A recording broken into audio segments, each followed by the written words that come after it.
Le sujet d'aujourd'hui est d'une profondeur rarement abordée. Le véritable Mahdi, tant attendu, est la seule personne au monde à comprendre certaines paroles cachées, des paroles mystérieuses, des secrets voilés, des messages codés dans les signes de la fin des temps, que seul celui qui a été choisi par Allah pourra déchiffrer. Qui est-il vraiment? Et que contient ce savoir qu'aucun autre ne peut saisir? Découvrons-le ensemble. Bienvenue sur Témoins d'Allah, la chaîne où la foi devient lumière et où les mystères de la fin des temps sont révélés à ceux qui cherchent sincèrement la vérité.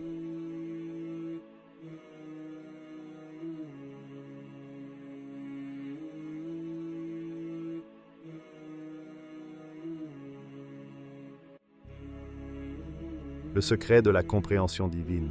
Le Mahdi n'est pas un simple érudit, ni un homme qui a trouvé la vérité dans les livres. Il n'est pas le produit d'une école, ni d'un courant religieux. Il est le fruit d'un regard divin. Car Allah ne façonne pas ses élus dans les bibliothèques, mais dans les ténèbres du cœur, là où plus rien d'humain ne demeure, sauf la lumière que lui seul peut y déposer. La compréhension du Mahdi ne vient pas d'un apprentissage, mais d'une illumination. Ce qu'il sait, il ne l'a pas lu, il l'a vu. Ce qu'il comprend, il ne l'a pas étudié, il l'a vécu.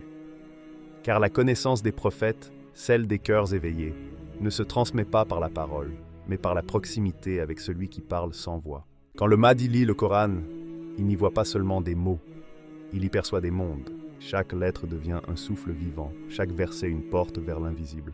Ce que les autres lisent avec les yeux, il le lit avec l'âme. Et quand les autres s'arrêtent sur le sens apparent, lui plongent dans l'océan du sens caché. Les paroles qu'il comprend sont d'une nature spirituelle. Ce ne sont pas des phrases que l'on entend avec les oreilles, mais des vérités que l'on perçoit avec le cœur.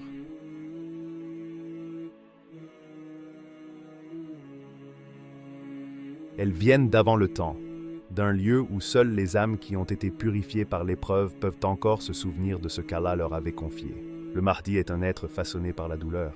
Sa vie est une suite d'exils intérieurs, de séparation et de silence. Ce n'est pas un destin cruel, mais un passage nécessaire. Car pour comprendre la lumière, il faut d'abord traverser l'obscurité. Pour entendre les murmures d'Allah, il faut apprendre à se taire devant le bruit du monde. C'est dans ce silence qu'Allah l'a préparé, lentement, patiemment, comme on polit un miroir pour qu'il reflète la vérité sans la déformer. Et maintenant, il voit ce que les autres ne voient plus. Là où beaucoup ne perçoivent qu'un mot, il déchiffre des réalités invisibles. Là où les gens entendent des récits anciens, lui reconnaît des messages codés pour son époque.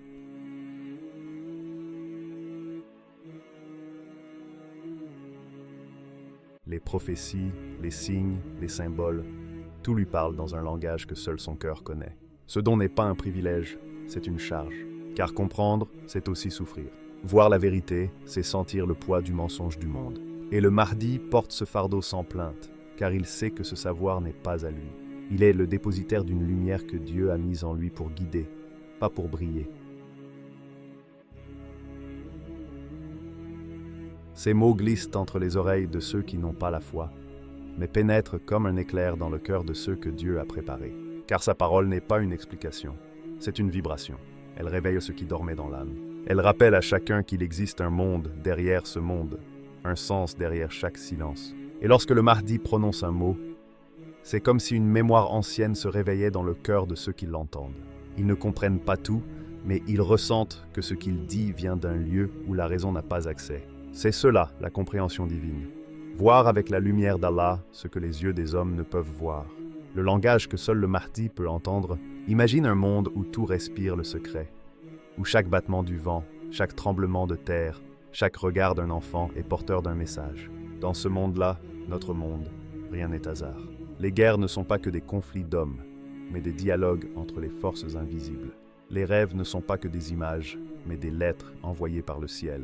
Et les astres, suspendus dans le vide, écrivent en silence des phrases que seuls les cœurs éveillés savent lire. Mais l'humanité a oublié ce langage. Elle vit dans le bruit, la distraction, la vitesse. Elle cherche la vérité dans les écrans, alors qu'elle se cache dans les signes du ciel.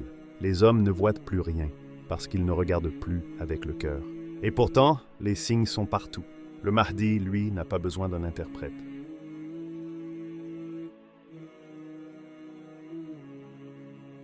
Chaque événement, aussi petit soit-il, devient une lettre dans cette écriture divine. Une inondation n'est pas une simple catastrophe, c'est un avertissement.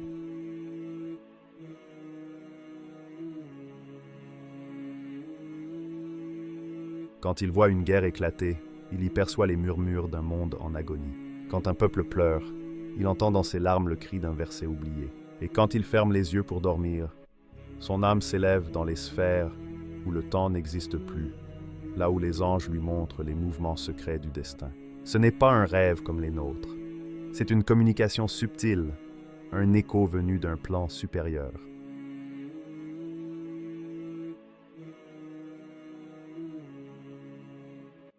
Il entend ce que d'autres appellent intuition, mais ce n'est pas de l'intuition, c'est de la révélation cachée.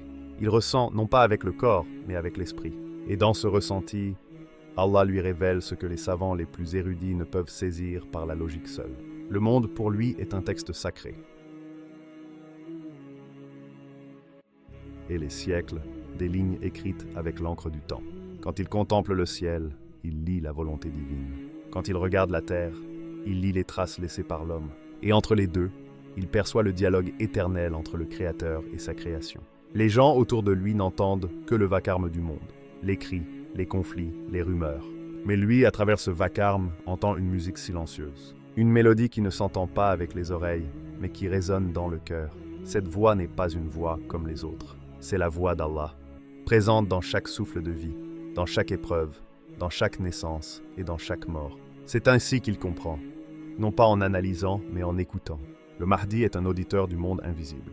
Là où l'homme ordinaire voit le chaos, lui perçoit une symphonie parfaite. Chaque échec, chaque victoire, chaque événement mondial a pour lui un sens précis, un rôle dans le plan divin. Il sait que rien n'arrive par hasard, ni les guerres, ni les découvertes, ni les tempêtes, ni les silences. Tout obéit à une volonté. Et cette volonté, il la lit sans effort, car elle parle la langue de la vérité. Le Mahdi est ainsi le seul à entendre les paroles secrètes d'Allah dans le tumulte du monde. Quand les autres s'affolent, lui se tait. Quand les autres doutent, il contemple. Et dans ce silence intérieur, le monde se met à lui parler. Les montagnes, les mers, les peuples, tous deviennent des messagers. Et dans cette communication invisible, il trouve les réponses que nul savant n'a encore découvertes. L'épreuve du silence et de l'incompréhension. Il est des hommes que Dieu cache pour un temps, non par punition, mais par protection. Le Mahdi fait partie de ceux-là. Il marche parmi les hommes, mais son cœur habite ailleurs. Son regard se pose sur le monde comme un étranger qui contemple une terre qu'il connaît sans y appartenir. Il parle peu, car il sait que les mots peuvent être des murs quand ils ne sont pas entendus par des cœurs éveillés. Le Mahdi vit l'épreuve du silence, une épreuve que peu comprennent, car ce n'est pas le silence du vide, c'est le silence du secret. Chaque jour, il porte le poids d'une vérité qu'il ne peut partager. Il voit ce que d'autres ne voient pas. Il ressent ce que d'autres refusent de sentir. Et cette lucidité est parfois un fardeau plus qu'un don. Quand il tente d'expliquer, on le regarde avec méfiance. Ses paroles dépassent les cadres, ses pensées dérangent les certitudes. Le monde préfère les discours qui flattent les illusions, pas ceux qui les brisent. Alors il apprend à se taire. Mais ce silence n'est pas une fuite, c'est une sagesse. Il sait que le moment d'Allah n'est jamais pressé. On le traite de fou, d'illuminé, d'utopiste. Mais ce jugement, il l'accepte avec patience, car il connaît la règle. Ce que les cœurs voilés ne comprennent pas, il le condamne. Allah a voulu que le Mahdi soit reconnu uniquement par ceux dont la foi est vivante, non par ceux qui cherchent des signes pour croire. Ainsi, le voile du doute le protège. Les orgueilleux passent à côté sans le voir, tandis que les humbles sentent en lui une lumière qu'ils n'expliquent pas. Son isolement n'est pas un hasard. C'est une école.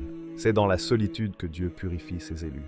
Car celui qui doit comprendre le silence d'Allah doit d'abord apprendre à vivre sans les voix humaines. Chaque nuit, il médite dans l'ombre, cherchant dans les murmures de son cœur les traces de la guidance divine. Chaque jour, il observe le monde sans le juger, comme un témoin silencieux du plan d'Allah en action.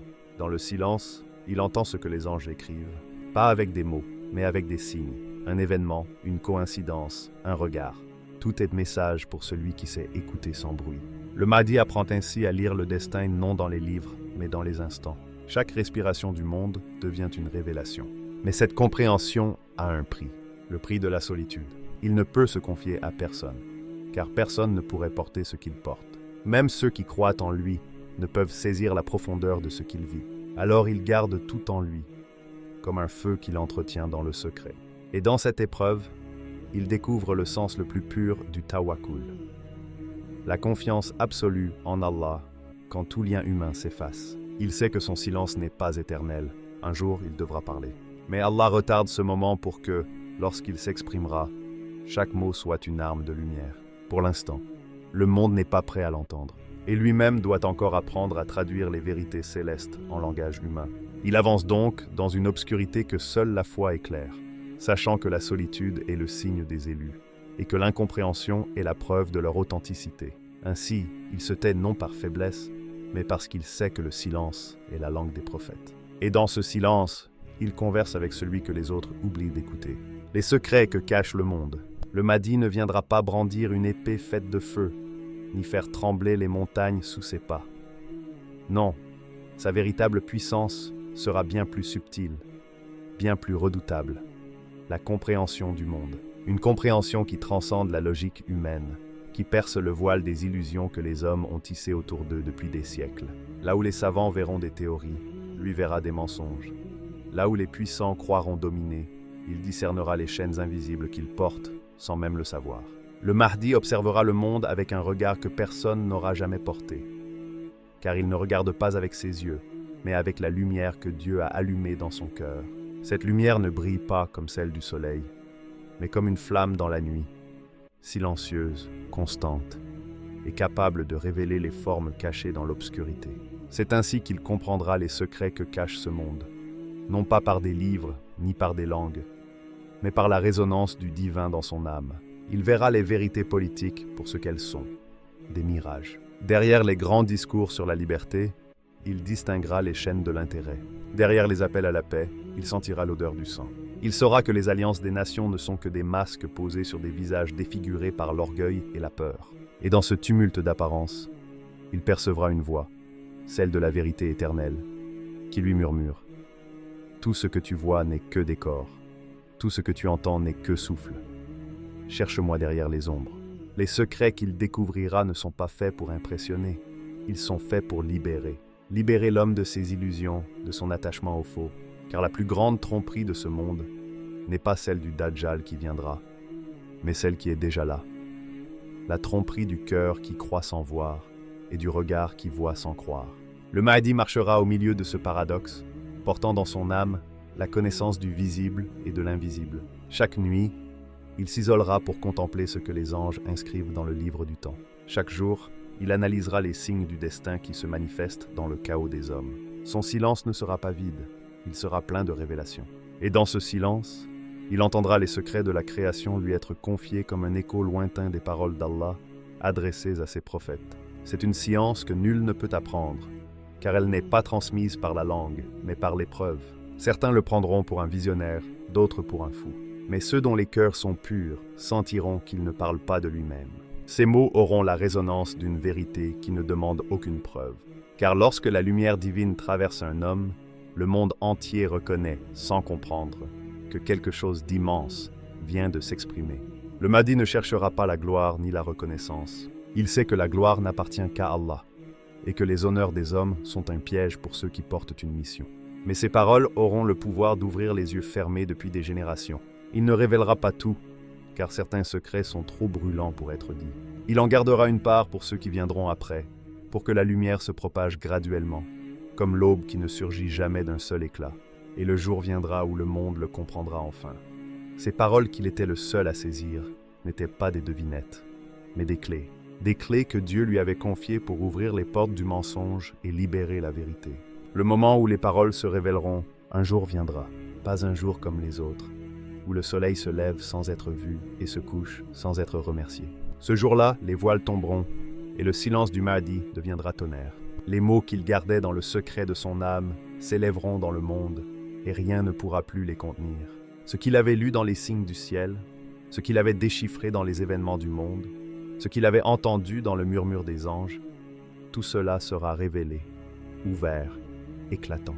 Et les hommes comprendront que le savoir qu'ils méprisaient était en réalité la dernière miséricorde avant le châtiment. Ce jour-là, les paroles du Mahdi deviendront vivantes. Elles ne seront pas seulement dites, elles seront ressenties. Chaque syllabe portera le poids de la vérité. Chaque phrase sera comme une lame de lumière qui tranche le mensonge. Et lorsque sa voix résonnera, les cœurs trembleront, non pas par peur de lui, mais parce qu'ils sentiront que c'est la parole d'Allah qui s'exprime à travers un serviteur purifié. Le Mahdi ne parlera pas pour être applaudi. Il ne cherchera ni trône, ni foule, ni prestige. Son but ne sera pas de convaincre les sceptiques, mais de réveiller les consciences endormies. Il rappellera aux hommes que tout ce qu'ils appellent réalité n'était qu'un voile posé sur leurs yeux. Et dans ce rappel, beaucoup se souviendront des paroles anciennes, des signes qu'ils avaient négligés, des promesses qu'ils avaient traitées de mythes. Alors, les nations verront. Elles verront qu'au milieu de leurs calculs politiques, de leurs armes, de leurs richesses, un seul homme portait la lumière du ciel. Elles comprendront que leurs plans, leurs alliances et leurs guerres n'étaient qu'un jeu éphémère face à la sagesse divine qui se manifestait silencieusement à travers lui. Les puissants qui s'étaient crus maîtres du monde baisseront la tête, car la vérité ne se combat pas, elle s'impose. Ce sera un moment de bouleversement. Les symboles prendront vie, les rêves se réaliseront, les prophéties s'accompliront et les signes célestes se répondront. Le monde entier sera comme un livre dont les pages s'ouvrent d'elles-mêmes. Et celui qui en lit les lignes sera le Mahdi, l'homme qui entend la parole avant qu'elle soit prononcée. Les anges témoigneront, les montagnes écouteront, et les âmes reconnaîtront ce qu'elles avaient toujours su au fond d'elles. Certains pleureront, car ils comprendront trop tard. Ils se rappelleront les moments où ils avaient ri de lui, où ils avaient douté, où ils avaient préféré suivre les voix bruyantes plutôt que le silence d'un homme sincère. Leur regret ne sera pas celui d'avoir ignoré un homme, mais d'avoir ignoré un signe d'Allah.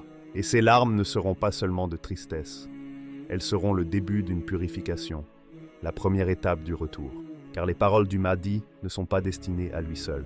Elles sont des clés divines, forgées dans le secret des nuits, polies par l'épreuve et offertes à l'humanité au moment exact décrété par Allah. Ces paroles ouvriront les portes du repentir, de la justice, du réveil spirituel.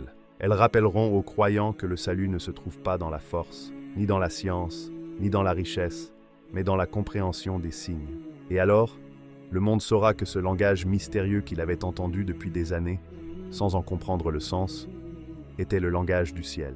Un langage que seul le Mahdi pouvait entendre, et qu'il devait, à la fin des temps, transmettre à tous. Mes frères et sœurs, le véritable Mahdi n'est pas un homme qui parle beaucoup. C'est un homme que Dieu fait parler quand l'heure arrive, et cette heure approche.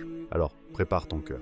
Cherche à comprendre ce qu'Allah te dit à travers les signes. Et surtout, ne sois pas de ceux qui entendent sans écouter. Qu'Allah nous compte parmi ceux qui reconnaîtront la vérité quand elle se présentera à nous, et qu'il fasse de nous des témoins sincères de son plan. Abonne-toi à la chaîne Témoins d'Allah, surtout si tu vis en France, en Suisse, en Belgique ou au Canada, car ici, nous déchiffrons ensemble les signes du destin à la lumière de la foi. La vérité approche, et seuls ceux qui écoutent avec le cœur la comprendront.